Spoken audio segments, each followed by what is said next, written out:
smash a Scotch pie off the bar at Kelty Hearts and call it performance art, you mystical Marvin Andrews.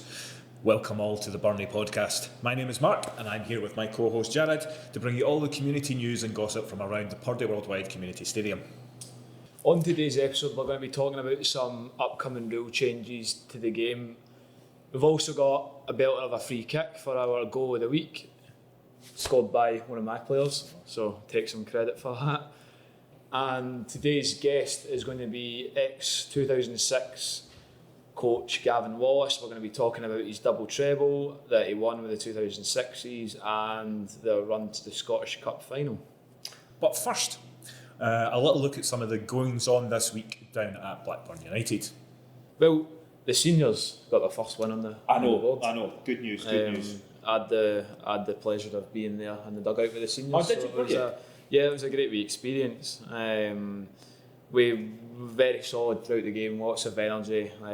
Corey cut through the middle, being very energetic. And it was like early on in the second half, just a wee defensive mistake, let them through on and goal. But we worked very hard, managed to get ourselves back into the game. Cracking header for Marty Maguire.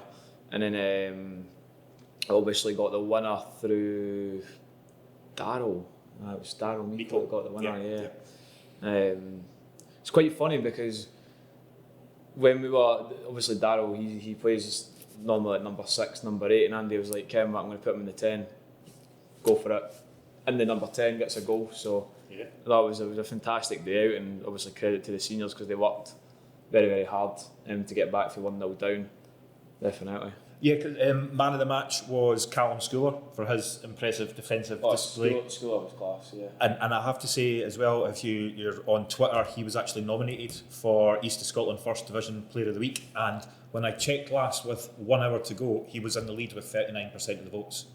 So quite possibly by now he is the official First Division Player of the Week. Yeah, he was absolutely solid, just running up and down the full game.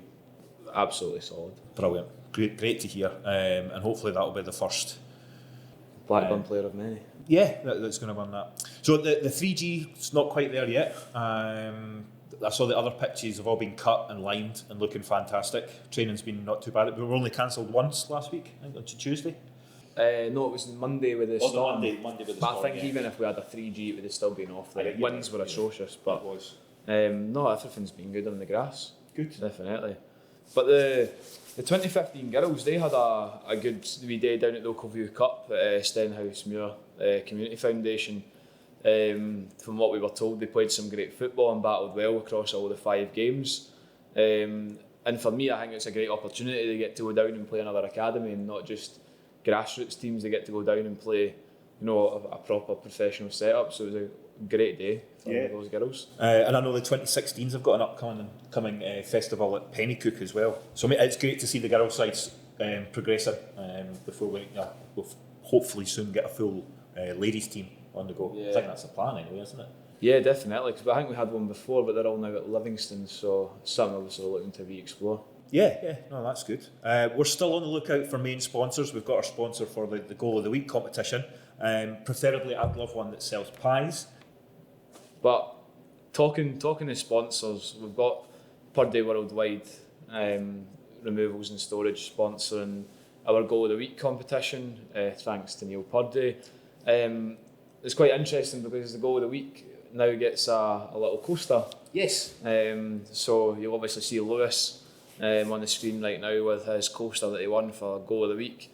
I'll tell you something, by the way, see the goal, unbelievable. It was maybe about 5-10 yards in front of the halfway line. I'm standing there and I was about to say, my exact words were about to be, please tell me you're putting across the box. I was like, nah, decision making, I'll leave it to them. Hits top right away for the goalkeeper and never getting it. No, he was at least 40 yards out. It was crazy. I got an email through this week from the East of Scotland Football Association regarding some new rule changes that are happening to a lot of the youth teams. We'll talk about detail about some of the specific rule changes, but I did want to bring up the one that says that the junior teams will no longer shake hands after the match. We would always do a line-up after the match. One team facing another team, and you would walk side by side, either fist bumping, shaking hands. And for me, that was the best way of calling the game to an end. You were trying for everything, but as soon as that final whistle goes, the respect comes as part of the game. And no matter what the score was, as long as you tried your best, you congratulate the other team, regardless. And we've now been told that you have to stop that.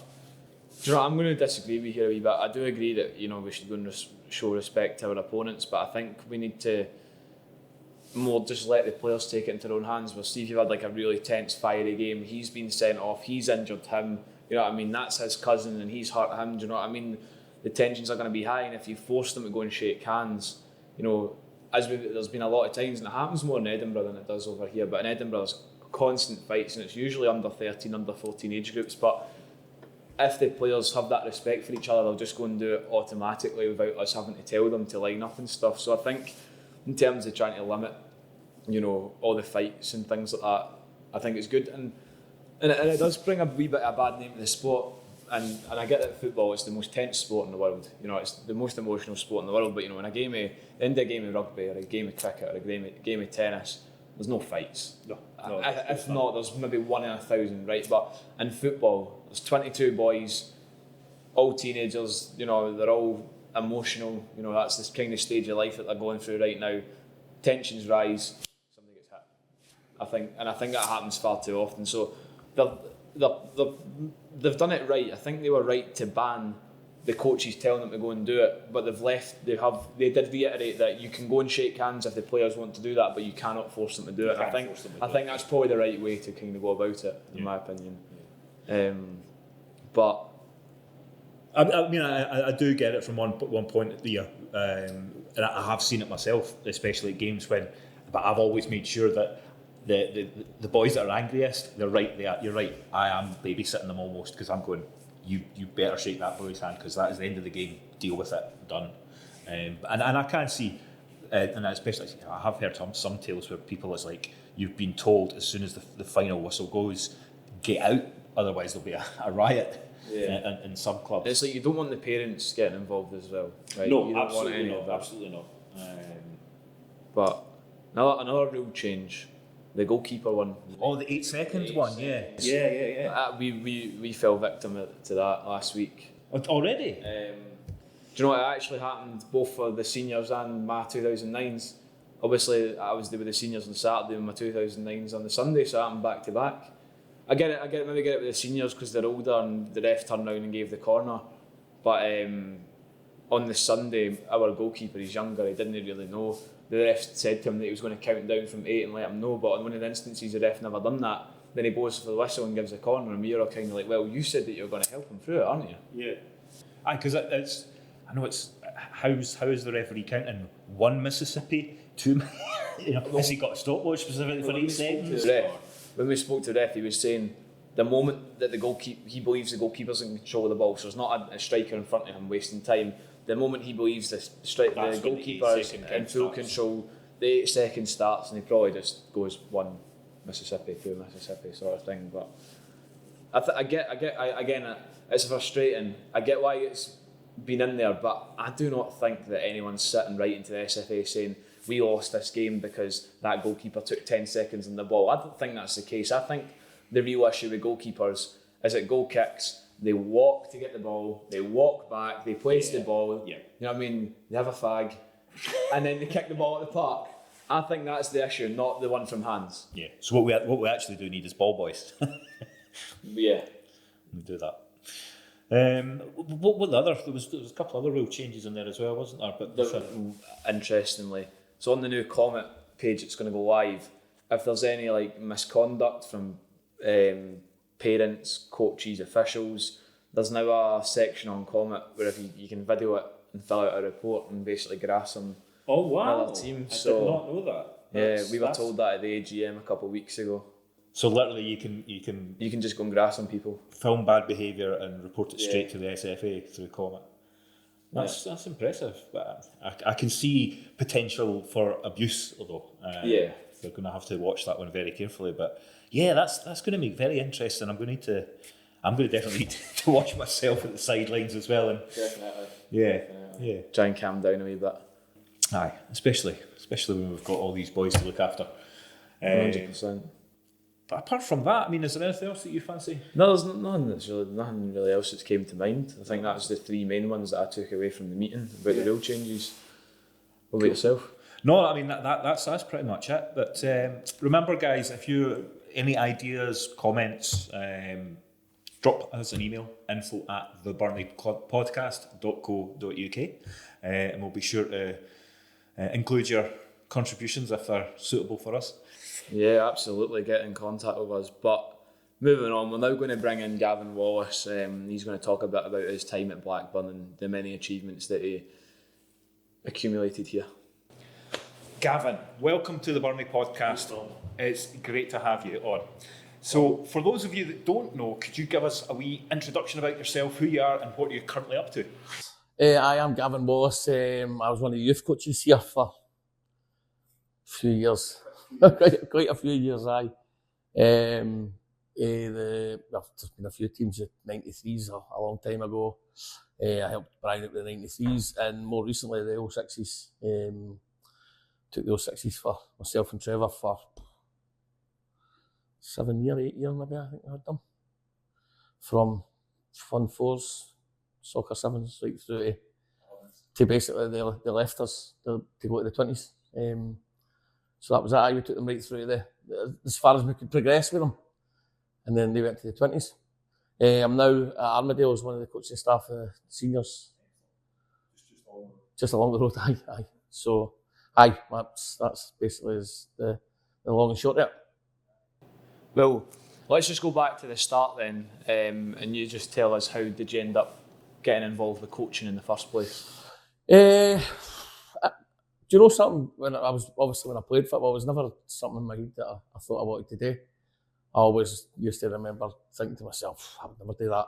You know, with my own coaches and stuff like that, I'd never do that. And then, as it got nearer the time that you think about stop playing, once the knees start to go and the heels start to go and you struggle to get your bed in the morning, that kind of appealed to me a bit more then. I'm good pals with Brian. I'd been good pals with Brian for years anyway. And obviously with Brian doing all the coaching and stuff like that, we kind of tied in with him early doors to do that. I think it was the 93s or 97s, I can't remember, the 93s or 97s. James Muldren played with us, so one of the seniors captains, so that tells you how long ago it was. And we had quite a wee successful period then. We won one of the cups, one of the bigger cups, against Musselburgh Windsor at Pennycook. It's a famous story. We were 2-0 down with 10 minutes to go and we scored 2 late goals and we beat them in extra time. It's a famous story. It was one of the biggest cups. It was that Champions League trophy. Don't know if you've ever seen it. And so I kind of got that wee bug then.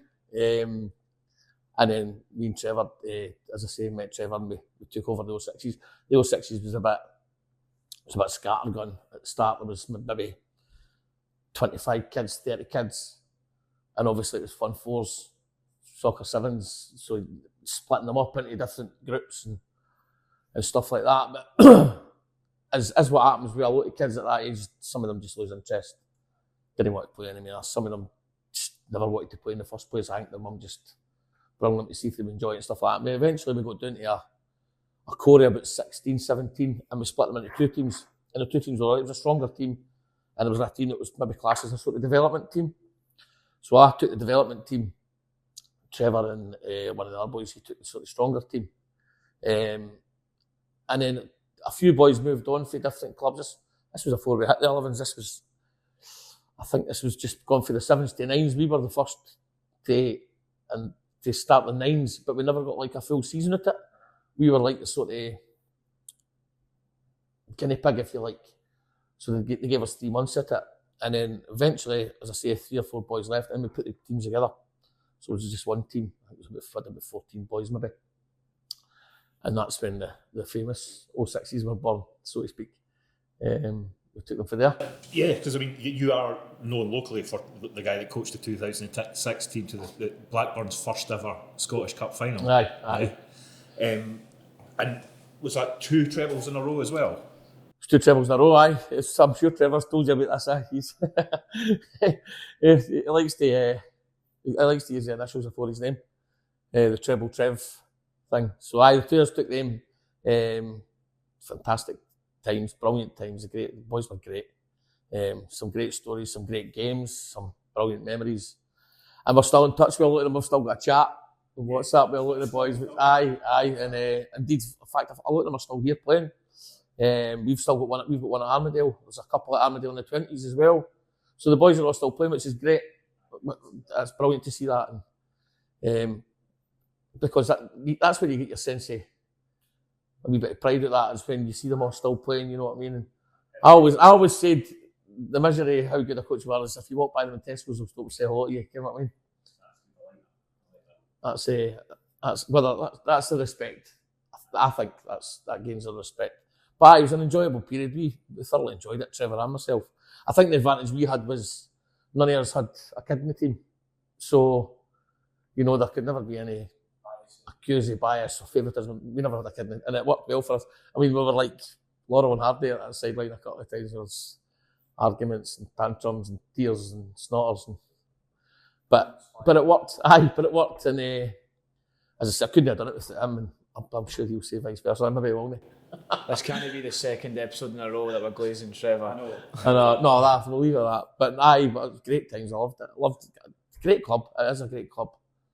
Well, let's touch on the Scottish Cup a wee bit then. So just like talk us through the journey and was there anything like specifically that made the team like so special? They just, do you know what? They were just a team that they were ruthless. They were really, really ruthless. I mean, we were always wanting them to be that ruthless. But one tie in particular, I think, is when we thought, all right, we've got a wee chance here. Was I think it was the last 16 or the quarter final. I can't. It was one of the two. And we drew Auchinleck Talbot away. Now Auchinleck, notorious name, obviously in the junior game, and they get the players for somewhere, so let them come through the sort of youth academy, and they were the talk of Ayrshire. We would got to go up there. We were just going up to basically turn up and take a down. And I remember the game was postponed. But actually, we booked a bus the week before, and the game was postponed. It was heavy snow, and we had a big support going up that day, and obviously we had to cancel it, so we couldn't book the bus again. And following Saturday, we played on a Sunday, but because you drew a team whose league played on a Saturday, you had to play their day if they were the home team. So we were away up to Auchinleck the Saturday. It was a high school. It was a blowing a gale. I'll never forget it. The game's actually on video somewhere. The game is on video somewhere. Trevor, I'm sure, will have it. And they were a good side. They were a right good side. There's no point like kidding on there. They were a good side. But when we turned up, we felt like they had a sort of superiority complex against us. They were, you know, just Blackburn. They were already talking about who will play in the semi. I think the semi-final had already been drawn. The quarter-final had already been drawn. So it was you played Broughty Pumas at home. So they had already decided they were playing Broughty Pumas at home. So it was easy to speak to the boys in the changing room before the game. Listen, we're just turning up to play the game here today. These boys are already through it. Do you know what I mean? They just think we're here for a jolly and we're away home. And we were good. We were excellent. We dug in so deep that we were up against it. We went 1-0 down against the run of play. We were excellent for the first sort of 20-25 minutes. Couldn't get a goal. And then we kind of fell at it and they scored. Here we go. Second half, we were against the wind. It was howling conditions and the boys just dug in. And the wee captain, Josh, who's I think he's still at the 20s now, he just gave him an absolute captain's performance that day. He scored 2 in the last 10 minutes. And then 2-1, we won 2-1. It made it sound like it was a close game. 2-1 was a close game, but we actually went up there and we gave them an absolute down. It could have been 4 or 5 in the end. And I think that's the day me and Trevor kind of thought, got a wee chance here, by the way. But we always knew Thorn were still in it, who we'd played a couple of times in a friendly. They were excellent. They were an excellent side. But we thought, if we avoid them, if we can get them in the final, we've got a great chance. And obviously, as I say, the draw had already been made, so we knew we had brought the Pumas here in the quarter-finals. So we were pretty confident on that tie, having looked at their fixtures and teams that they'd played against and we'd played against. So, you just sort of had a comparison. So we're like, got a chance here, and that's how it developed, eh? And then we played them here, and believe it or not, we were lucky. We were the better team, but we won 2-1, and they missed a great chance to equalise. And you just wonder how the game would have went after that. But we won 2-1 and scraped through. And next thing we're in the semi-final. And I remember I'll never forget the 4 teams in the semi-final. It was St Cadoc's, Thorn, us, and Airdrie. Now, we had beat Airdrie to the league in both the treble seasons, and we had beat them in both cup finals in both the treble seasons. So we knew them. So we had the draw coming up, and we're saying, we're going to end up, we'll get Airdrie here. We'll get Airdrie. And I think the people that had in charge of the South East region, they wanted us to get Airdrie because that way they'd have a team in the final. They were guaranteed a team in the final. And so it transpired, we drew Airdrie. And that was another roller coaster. It was through Armadale Volunteer Park. There must have been about 700 or 800 there. The crowd was massive. And trying to remember how I think they went up 1-0. They scored a raker for about 25 yards, a brilliant strike. The wee boy Callum Sheen was a good player. He scored a brilliant goal. That was against our only player. I thought we were dominant. We were kind of dominating then. Because psychologically, Airdrie must have thought, can't beat them. Every time we play them in a big game, they turn us over. And I thought, well, here we go. I don't know how this is going to play it, but we managed to equalise really, really quickly. It was in 2 or 3 minutes. And then I thought we were excellent the rest of the game. We went 2-1 up. We conceded late on, but I thought we could have went on and won the game, went to penalties, and then it's the lap of the gods in penalties, isn't it? It's and I was scraped through in penalties, so it was joyous scenes, eh? The boys had run into the crowd and all their mates were there and their parents were there, and it was magic. It was magic, and obviously to see a lot of the senior players were there and the senior staff were there and some of the other coaches. And it was great. We got great support for the community and the village, and it was brilliant. And then you just couldn't quite make that the final. Well, the final was just But a write-off. No, it was 0-0 at half time. Believe it or not, I don't know if he's.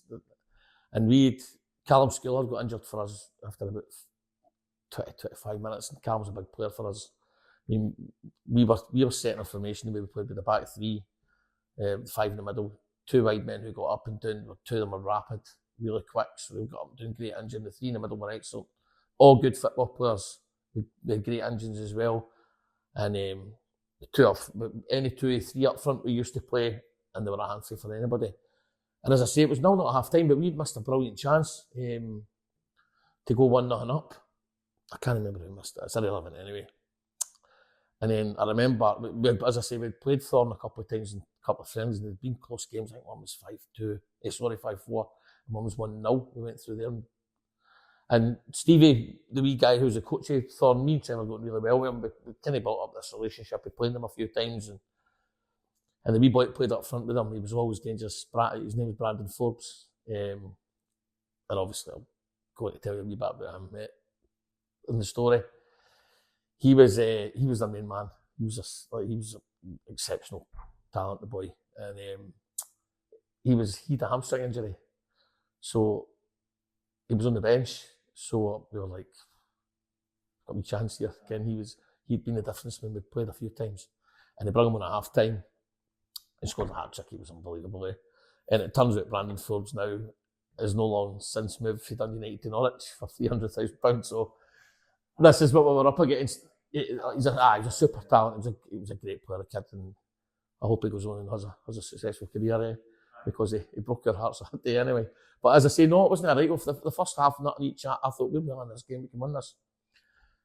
And as it transpired in the second half, we went 2-0 down, and you tried to chase the game, didn't you, in the second half, and you kind of get caught a bit in the break, but it wasn't a 4-1 game. If they'd beat 2-1 was a fair result. That would have probably mirrored the sort of how the game played out. But 4-1, we're chasing it later on. You lose a couple of goals, as you know. You know, as sales coaches, you've got to do it. It's 2-1, 4-1, 5-1, doesn't matter. Do you know what I mean? Aye. And like after that game, so obviously I think you said a cup final the week after. We'd decide on the cup final. League decide on a cup final. How do you motivate that dressing room after losing the biggest game? The best thing about that is they boys was they didn't need motivated. I mean, you could see they were hurting. You could see it, and of course they were. The boys had just lost the Scottish Cup final, but we had said to them how proud we were that they'd getting there. What an achievement it was for us to get there. We'd had the kids, or we'd had some of the kids since they were 9-year-old. Do you know what I mean? It was.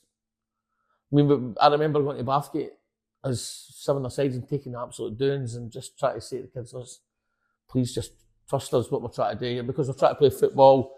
You go down there, other teams are bigger and stronger, and you know what I mean, they just want to go and win games. We had this sort of process, we wanted to try and play a certain way, and it would benefit us when we came to the half the sides, which is what we try to do. And going down to Bathgate on a Saturday morning, I don't know if you've probably done it yourself, and losing 6, 7, 8, and it's soul destroying, and it can be soul destroying for kids, and it can be soul destroying for the parents as well watching it. So to sort of, for them to have trust in us, we had to say to them, listen, trust in what we're trying to do here.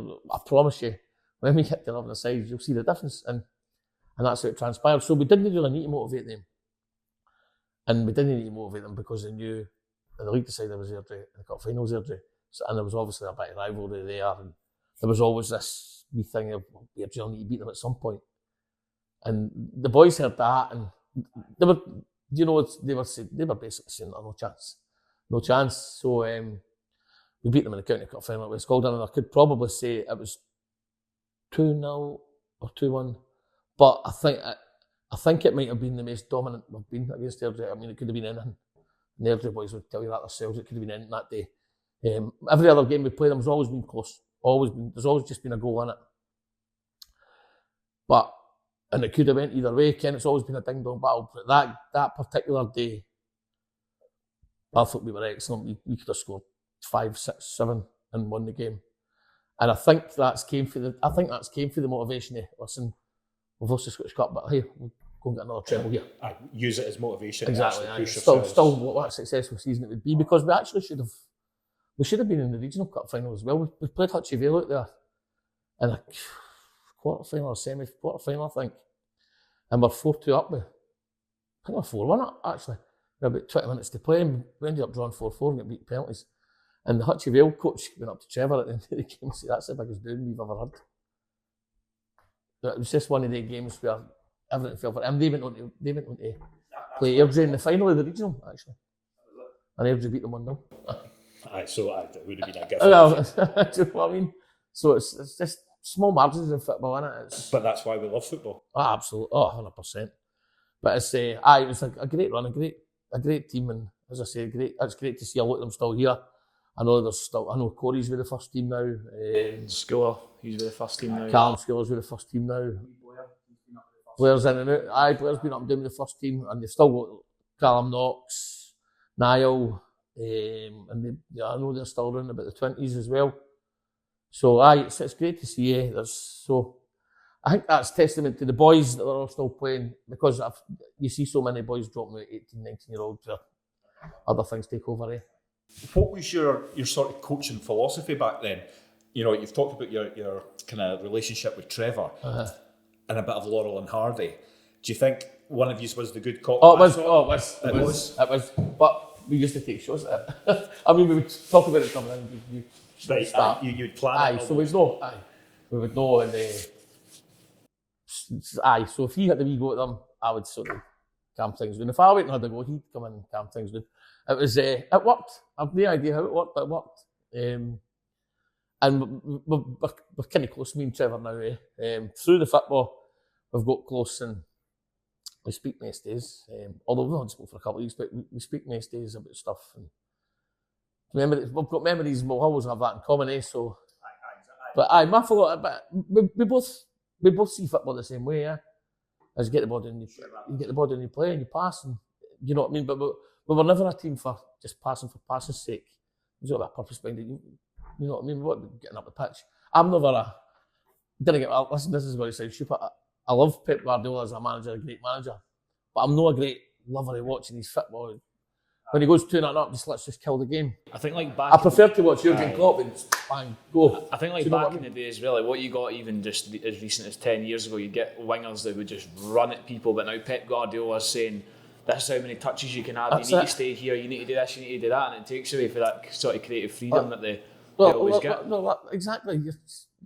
Football players play on instinct. We used to call them street players, so like say, you'll not remember yourself. I don't remember, but seeing on videos like say Jimmy Johnson. But to a later extent, I remember watching Davy Cooper. Now, I don't think Davy Cooper could have played under Guardiola because he was just a free spirit on the pitch. He went, do you know what I mean? He was a maverick. You go and played off the cuff. Whereas a lot of these boys I've seen now, I think they're kind of robotic. It's whoever invented defending within the half spaces has killed football. Because when you sit in the half space and you force the winger out wide, there's nothing they can do and they have to pass. So I think whoever's invented these new sayings, this low block and low blocks defending deep. Do you know what I mean? This low block stuff. I mean, it's too much on a whiteboard, man. Of course it is. Of course it is. Football's always been. Listen, the best thing for football, and I always say, your eyes never lie. Right? Your eyes never lie. Watch a game and you'll see what's happening rather than playing it on there. Do you know what I mean? Yeah. Your eyes don't tell lies. And that's always been the case. I think this club's really lucky. It's always had excellent coaches at youth level.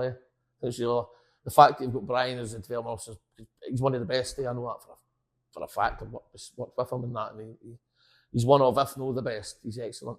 And he's got a great way, and he also sees the way football should be played and stuff like that as well. So, I think he's lucky down here. And you've got, of course, with the new pitch going in, it's great facilities, so it's magic for the kids. They can all come and play, and you can encourage that type of football there. You know what I mean? Because for other clubs, it's hard to get facilities. Some clubs are training indoor in a wooden hall. Some clubs are maybe an ash park. Do you know what I mean? So luckily, Blackburn as a club have done brilliant. The committee's done brilliant to get the facilities, to get as many kids in, and it's not just the football; it's the everything else that's coming with the club now. You know what I mean? It's a fantastic club. It's a fantastic place, and for the community itself. Absolutely for the community. And it's been a long time coming. It's took a lot to have. That has, aye. Do you know what I mean? So it's great to see, and it's great to see it thriving. Because you've got more than just the football. I mean, you've got all like the community groups that come use the clubhouse. You know, you've got the multi-sport camps and things like that. So it's more than just football. It's everything. I mean, even to some of the clubs that go in here as well, which is brilliant. That's absolutely fantastic, and it's, as you say, and this is a safe space for a lot of people as well. That's just what I was just going to say. It's a safe space. It is, absolutely, and it's, as I say, it's great to see. The club's always been good to me, and I'd like to think we've been good for the club as well. So. I think it's a village in West Lothian that definitely needed it, because bigger places like Armadale and Bathgate and Livingston, there's things to do, but in Blackburn this gives people. Of course, well, I was brought up here, so I can remember kicking about the streets with nothing today as a wee laddie. You know what I mean? I mean, that was a black ash park out there. Do you know what I mean? And that's what we had. Many a skint knee. A few burns on that, aye. And then the worst bit's actually trying to clean it with a nail brush afterwards. Your dad pinning you down. Bit of debt on it. Aye. At the roof. So, if we go looking at some other stories, could we start with perhaps with the infamous root beer ban in Hamburg? Who told you about that? Who do you think? Oh, right, okay. That was my pal's stag do. This when I was up on the roof, singing the Heart song, no clothes on, and there's a Japanese film crew were filming it, so allegedly it possibly might turn up on Japanese TV somewhere, but I've ended up on the roof of a hotel singing the Heart song at the top of my voice, not a stitch on. No, something that I would advocate anybody else to do. No, there was a few. There'd been a few Jägermeisters that had been consumed by that point. But no, that's a famous story. And it ended up in a ban, did it? No, the Reaper Band's an actual place. Oh, right, sorry. That's an actual place I in thought you meant Hamburg, yeah. So, but you are probably banned from that. Well, I got out on the Sunday, but I managed to get back on the flight on the Monday, so I've not been back to find it. Fair enough. Well, the next one, I've been dying to ask this one all day. Freddie Mercury on the jukebox at 6 a.m. in a Hamburg pub. Somebody who's been telling you these, this is just unbelievable. Aye, that's probably one of my more famous moments. Aye, it was same stag do actually. We were I'll never forget it. It was it could possibly have been the same day, right? Believe it or not. So we were in this pub in Hamburg, and it was like a 3-day camel trek to the toilets. It was one of the ones where there's like a Witherspoons. When you go down about 5. So I'll never forget coming back up the stairs. There was obviously a few drinks consumed again, and I could hear the jukebox playing. And as I went up the stairs, I've looked, and there's been a cleaning cupboard. So there's been the Pinay and the Hoover, and so obviously the wheels are starting to turn. So I'm straight up the jukebox to find out if they've got Queen. I Want to Break Free. Don't know if you've ever seen the video. Anyway, they had it. So I'm saying to the boys, watch this. So I've put it on, I went away back down, I've got the Pinay on, I've got the woman's cardigan, and I've come out with the Hoover. They all Want to Break Free. The place was poor, I say. There was a few, there was videos getting popped out here, there, and everywhere, but it was, it's one of the ones that's a great laugh at the time, but looking back. But 20 years later, I'm kind of like, oh, how's that story still coming up, you know what I mean? Well, aye. You boys have got some moles, I'll tell you, I'll find it. Great researchers. Have you got any kind of legendary post-tournament stories or anything after for the boys? No, but we went to Southport, I don't know if you heard about that. So to celebrate the treble. The first one or the second one? Both, so it was the double treble. We went to Southport with a few of the parents, and a few of the parents went as well. We've pitched up in Southport, it's like high. these chalets that we've ended up in. We had a reiki money left in the pot. So we've decided to go to Southport, and the boys could go, and we took them into Blackpool for a day. I think we've done another few things for the day. But they got the running the place in Southport and stuff like that. And there was a few questionable dance moves down there. Sure, Trevor was one of them. A few of the parents they could be named and shamed as well. There's a few videos of that going about. Some of the parents on the dance floors. I think it was moves like Jagger. I was nothing to do with it, of course. But I was filming it. But I did video it, so I've definitely got that somewhere. But Southport was great. The boys had a great time, and that was kind of our part of the ways after that, yeah. And as I say, a lot of the boys went to the 20s. We mooted about staying together. But I think it made logical sense when this was the 20s to start. And we'd had a successful team, so the minute 17s, they could just go. And we thought at that point that would sort of make the basis of the team. You know what I mean? They've been successful, it would give them 3 years at 20s, so even if they got a year and a half and they were ready to go, some of them, great. As it's turned out, it's not turned out that way, but as I say, there was other teams as well. There was the 8 teams who were successful as well above us. So there was a lot of good players at that period of time that could have played with the 20s, and it's turned out, the 20s are relatively successful. I know they've only won the one cup, but they've always been there or thereabout in the league, and they've always just been picked with sort of Heriot Watt who have got exceptional. Exactly, they basically train in the morning before the class and they train after the class, so they're full time, and they'll have exceptional players, of course they have. One of the boys actually went for Heriot Watt straight to Falkirk. That's right, Burnie. The boy Burnie, aye. Yep. The first There's team a couple of them. There's a couple of them. Another one went to Montrose, and there was another one went to Partick Thistle as well. So I mean, they've provided players straight from uni football into a first team environment. So, absolutely, of course, it absolutely is. All the universities are still universities the same. They've got good players down there. Edinburgh University, we play tomorrow actually. They've got good players.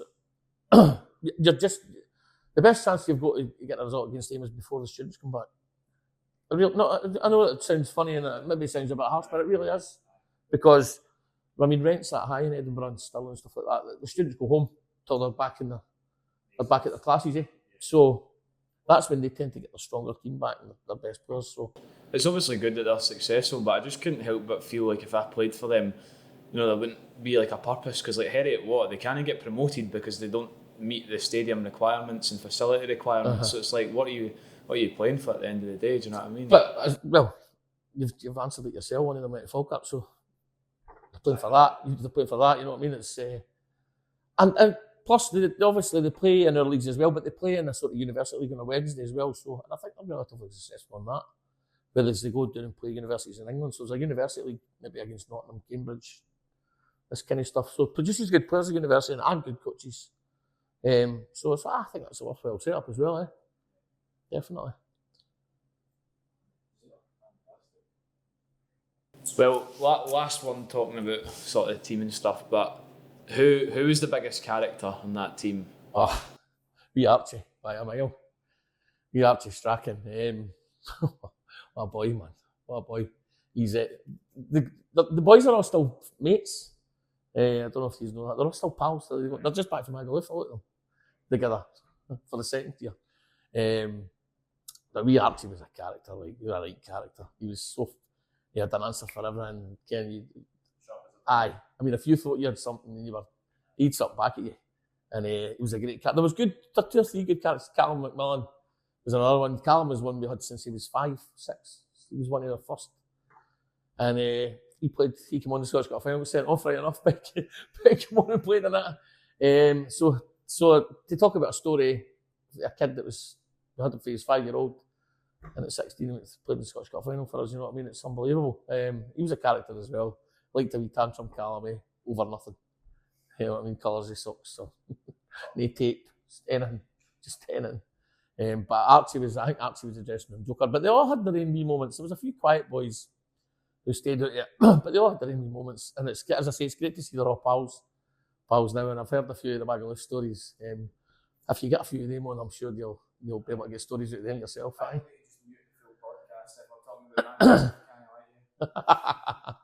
Archie was without a doubt the biggest character. He was I think the parents loved him as well. He would wind up the mums and he'd wind up the dads. And he was a great wee character, a great wee guy. And it's good to see him still doing well as well.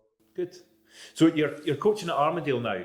Yeah. How's that going, and how different is it to coaching the youth? It's very different. You know, in a dressing room with senior players that have. Of course they have, aye. And it's gone really well. We won the league last year, the second division. Quite comfortably in the end, by 13, 14 points, maybe even more than that points. And this is us in the first division now, we're in the same division as Blackburn, so it's going really well. It's early days. We've started unbeaten, we're joint top of the league with 7 points after 3 games, but there's a long way to go, isn't it? The season's it's not even started yet. It's still boys are on holiday, and do you know what I mean? So well, exactly. And by the way, the pitch will be the world of good for Blackburn as well. You know what I mean? That pitch, the other pitch that's got ripped up, that wasn't nothing that done.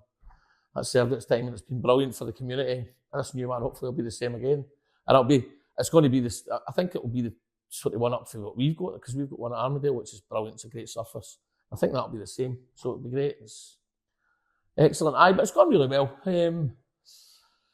As I say, it's early in the season and it's a jump up to the first division, and as you can see that the games are much tougher. You battle for every point you get, and people see that you're seen as a scalp now because you're seen as a scalp now, but you've won the league, these boys think they are and stuff like that, but it's not like that again. It's a great dressing room, and boys are doing really well, so long may that continue.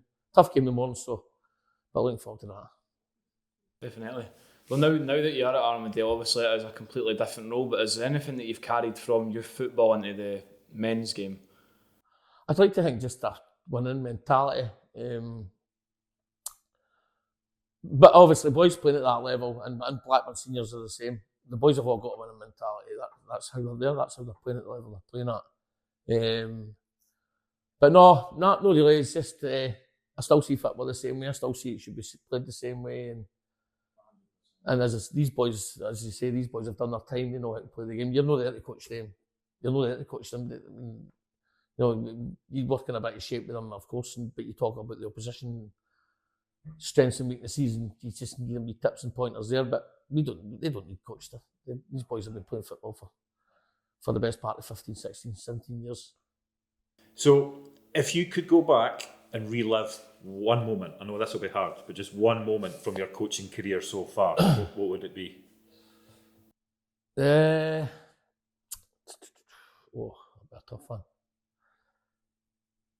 To relive one moment, as in with the seniors or the kids. I think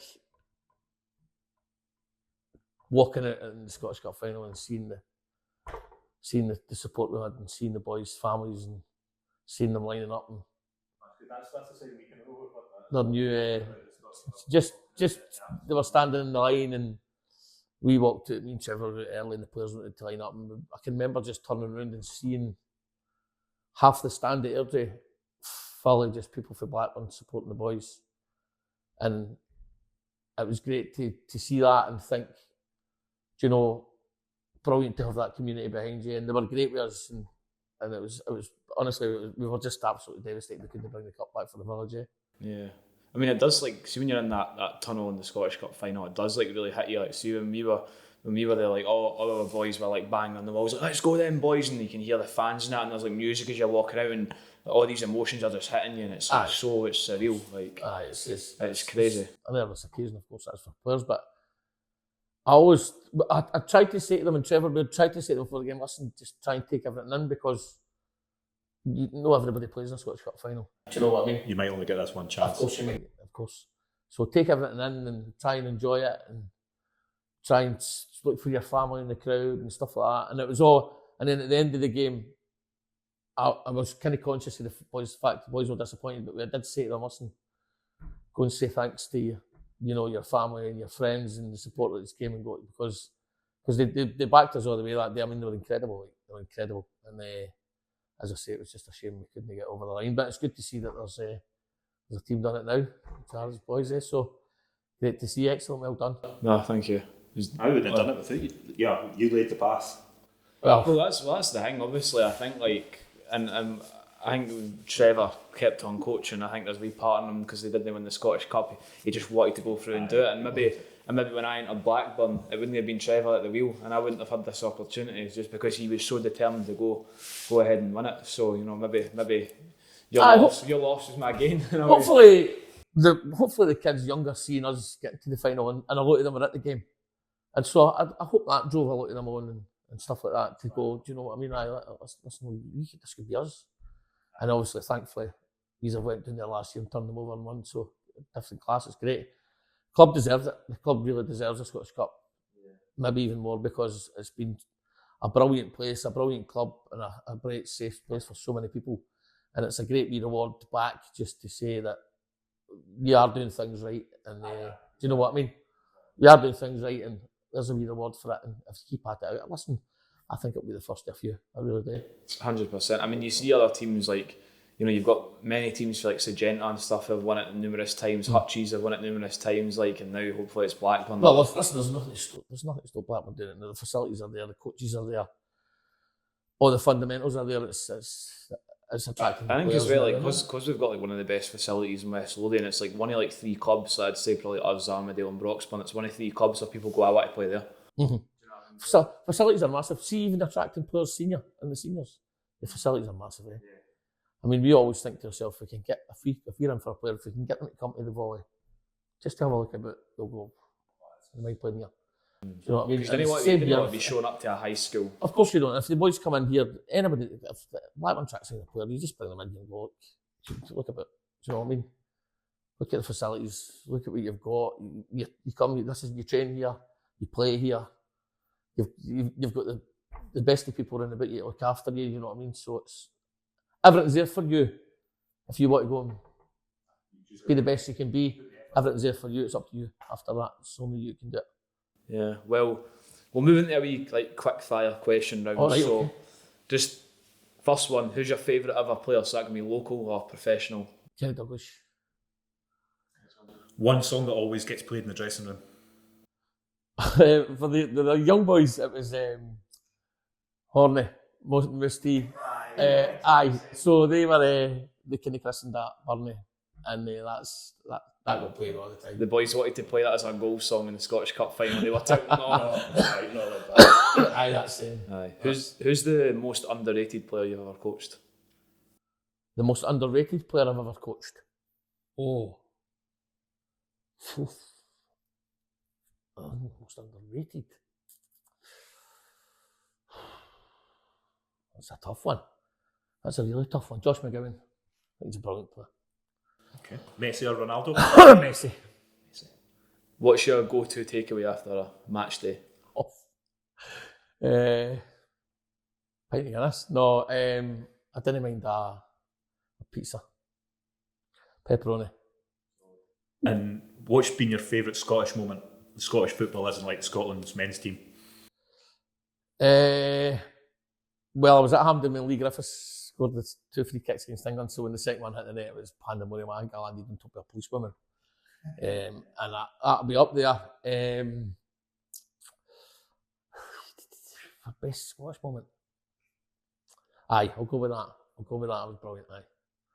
Definitely. Well, Gavin, thank you so much for coming on to the podcast. It's been brilliant having you. Thank you. All the stories have been quality. No, much appreciated. I really appreciate it. As I said, I think this is a brilliant wee thing. It's great to get people talking, and there's plenty of people in this club that will come and you'll get good stories off them, and you'll get good times off them, and they'll be able to tell you loads of good things. Get Smiley on it, he'll be good for you. Have you got any? You'll have some stories to tell you. Aye. Have you got any final messages to your old 2006 squad that might be watching? No, nothing. Look at the grey hair I've got because of them. So I think everything's been said. No, listen, I'm chuffed. I'm proud of every one of them, and I hope they go on and do everything they achieve in life and do everything that they want. I'm sure they will, because they're all good types. But no, proud of them, and I wouldn't have swapped any of them for the world. Brilliant. Fantastic. Thanks very much, Gavin. All right. Cheers. Thanks, Gavin. Cheers, mate. Well, what a great chat that was with Gavin. Certainly great to relive some of those memories with emotions running high in the Scottish Cup final, isn't it? Yeah, definitely. It's incredible just to hear about it, sort of first hand about how it was going through a run like that. Especially for the viewers who might not have experienced football as much as we have. And also just the banter as well that comes of having such a long career like that is incredible. And I think as well, what was also apparent to me was the fact that it wasn't just him. He was part of a team. Talking about him and Trevor, and that they're making a team. Yeah. And which is what it's all really about. The football family. The fact that he can still talk to the boys. Yeah, it's not nowadays. Everything he was talking about was always about us, the boys. Exactly. Do you know what I mean? And that's what it's all about. Having that sort of humble aspect about you is great, definitely. Yeah. And we wish them all the best in Armadale, apart from when they play us. Well, they've already beat us 3-0 this season, so... I wasn't going to mention that. Best of luck, Blackburn.